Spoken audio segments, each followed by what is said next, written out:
Media ने और Bharatiya Janata party के आईटी सेल ने ये वावेला मचाया कि अपोजिशन ने नरेंद्र मोदी को पार्लियामेंट में बोलने का मौका नहीं दिया या बोलने नहीं दिया। इतना ज़बरदस्त हंगामा हुआ कि मोदी जी अपनी बात कहना चाह रहे थे लेकिन बात नहीं कह सके, जबकि ये सरासर झूठ है। सिर्फ सवालात पूछे जा रहे थे और सवालात के जवाबात देना नरेंद्र मोदी की जिम्मेदारी है, क्योंकि वज़ीर आज़म है वो। अब वज़ीर आज़म के पास कोई सवालों के जवाब नहीं थे। ट्रेड डील हुई अमेरिका से, उसके जवाब नहीं थे। क्रिश्चियन का मामला आया, उसके ऊपर कोई जवाब उनके पास सही जवाब नहीं था। बल्कि जो डील हुई है, इस डील की सहाफ़ी हजरात ये कह रहे हैं कि उसकी तफसील भी नरेंद्र मोदी के पास नहीं है। वो तो ट्रम्प पागल है, उसने भांडा फोड़ दिया पहले ही।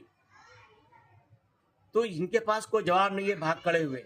और अब ये कह रहे हैं कि नरेंद्र मोदी खतरे में, यानी स्पीकर साहब ने इतना हंगामा कर दिया अपना ये बयान दे करके कि यहाँ पर कुछ कांग्रेस के पार्लियामेंटेरियंस के जरिए नरेंद्र मोदी को खतरा था, इसलिए हमने उनको आने से रोक दिया, सदन में आने से रोक दिया।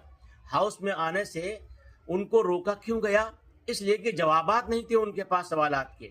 अपोजिशन ने जो प्रहार किया, जो हमले किए उनके ऊपर, सवालात के हमले किए, उसका जवाब नहीं था उनके पास। भागने के अलावा कुछ नहीं था उनके पास। वो भाग खड़े हुए और जब अपोजिशन वॉकआउट कर गया तो उन्होंने खूब तालियां बटोरी, खूब जबरदस्त तकरीर की, खूब बेहतरीन बातें की।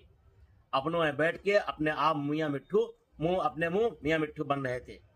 अब कभी कहते हैं कि हिंदू खतरे में, कभी मुसलमान खतरे में, कभी क्रिश्चियन खतरे में, कभी सनातन खतरे में, और अब तो स्पीकर साहब ने खुद कह दिया कि मोदी जी खतरे में है। क्या ज़बरदस्त जुगलबंदी है मोदी जी की, शाह साहब की और स्पीकर साहब की। Thank you.